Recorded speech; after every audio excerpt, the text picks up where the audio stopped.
Olá, minhas queridas. Eu estava ansiosa para sentar aqui com vocês e contar mais uma dessas histórias que a gente guarda no corpo. Histórias de mulheres que viajaram sem saber exatamente o que procuravam e acabaram se encontrando de um jeito inesperado.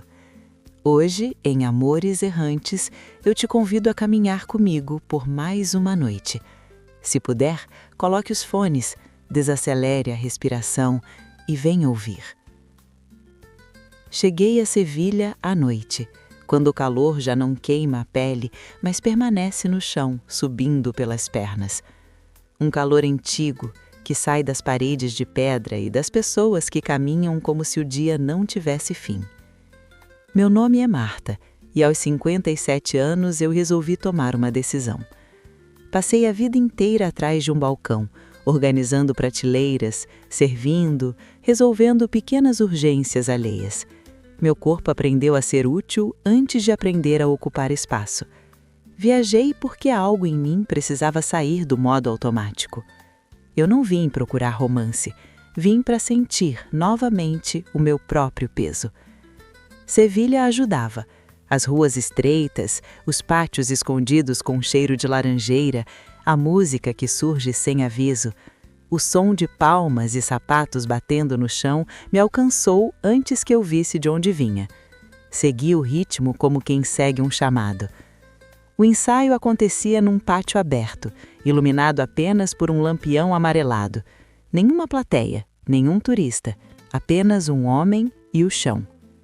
Foi ali que vi Diego. Não reparei no rosto dele primeiro, reparei no eixo, na forma como os pés marcavam o tempo sem pressa, mas com uma autoridade absoluta. O tronco ereto, imóvel enquanto as pernas desenhavam música no chão. O flamenco ali não parecia dança, parecia respiração organizada, violenta e contida ao mesmo tempo. Senti meu próprio corpo reagir, um ajuste interno, um calor diferente, concentrado no ventre. Não era desejo explícito ainda, era reconhecimento físico. Fiquei parada na sombra, observando. O som seco dos passos ecoava no pátio e encontrava algo em mim que estava adormecido. Quando ele parou, o silêncio ficou suspenso, vibrando. Diego respirou fundo, o peito subindo e descendo com força, e ergueu o olhar.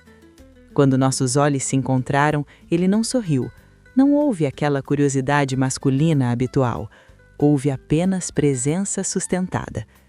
Naquele instante, entendi que aquela viagem não seria sobre descanso, seria sobre ritmo e sobre permitir que o corpo voltasse a conduzir.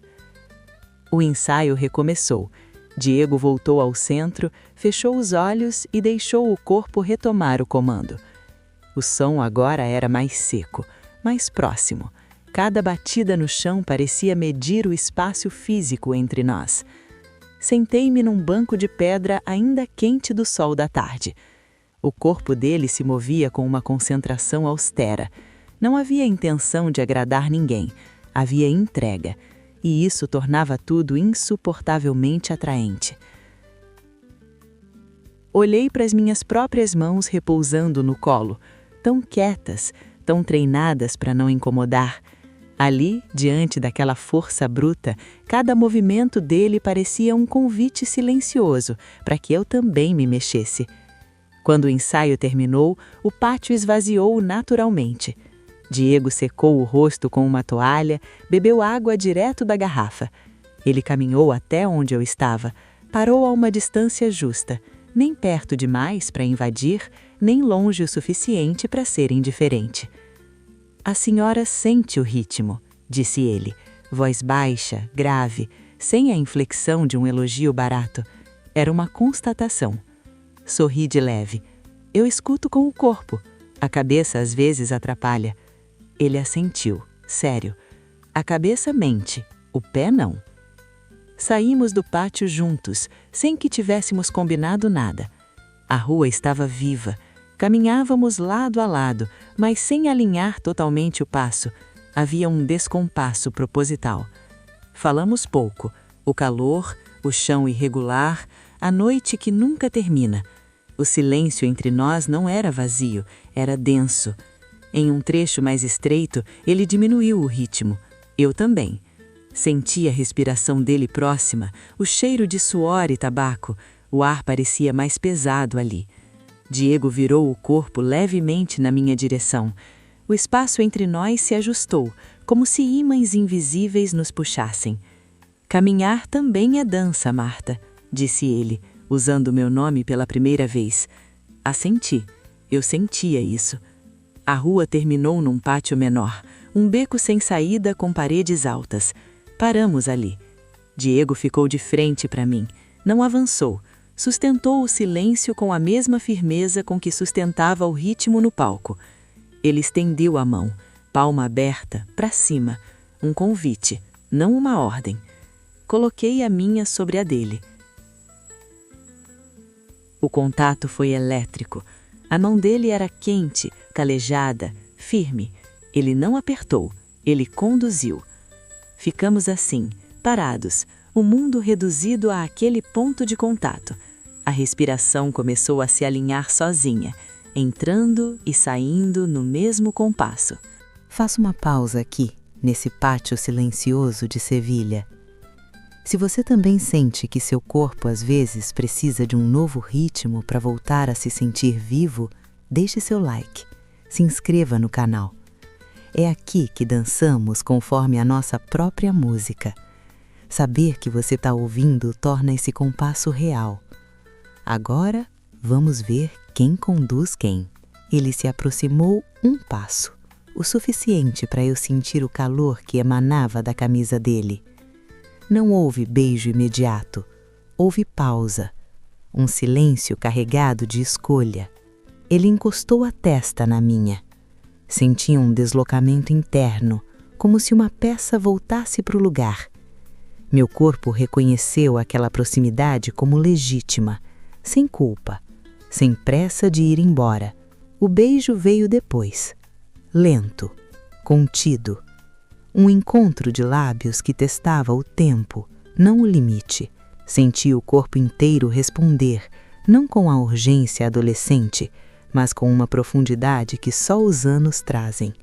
Ele tocou minha cintura, firme, respeitoso, e eu segui, não porque fui levada, mas porque estava pronta para ir.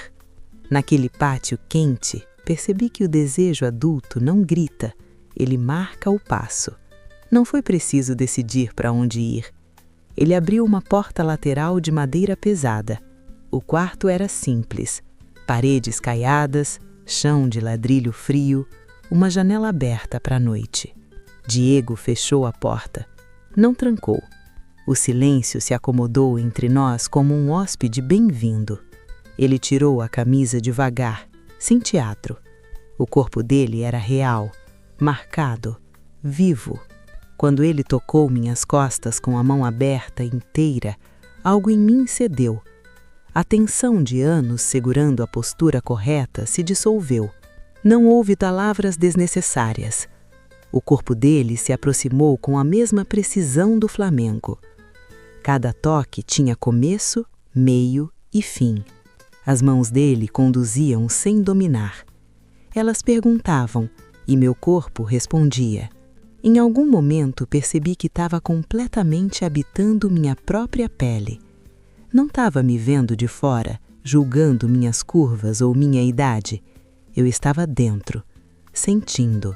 O mundo lá fora continuava girando, mas ali tudo se movia no nosso tempo. Um tempo que não exigia desempenho, apenas presença. Quando nos deitamos, o calor dele era uma companhia tranquila, não uma posse. O silêncio era pleno. Ali, naquela noite em Sevilha, entendi algo simples e profundo. O desejo não é excesso, é ritmo interno encontrado. Acordei antes da cidade, com o corpo ainda vibrando. O quarto estava em penumbra. Fiquei deitada, sentindo o peso bom dos meus membros relaxados. Diego dormia ao lado, o rosto tranquilo. Observei sem a intenção de criar um futuro imaginário. Algumas presenças não pedem casamento, pedem respeito pelo que foi vivido. Levantei devagar. Vesti-me com uma calma que eu desconhecia. Cada botão fechado era um ato de carinho comigo mesma. Quando ele acordou, nossos olhares se cruzaram. Sem susto, sem a pergunta constrangedora do "e agora?" "O ritmo fica", disse ele, a voz ainda rouca de sono. "Fica", concordei. Nos despedimos sem drama, um abraço firme. O cheiro dele ficou na minha roupa. Caminhei sozinha pelas ruas de manhã cedo. O sol começava a esquentar as pedras. Percebi que meu passo estava diferente, mais firme, mais consciente. Meus pés tocavam o chão com autoridade. Eu não trouxe de Sevilha um amor de verão. Trouxe algo muito mais valioso. Trouxe meu corpo habitado de volta. E a certeza silenciosa de que quando a gente encontra o próprio compasso, nunca mais precisa pedir licença para dançar.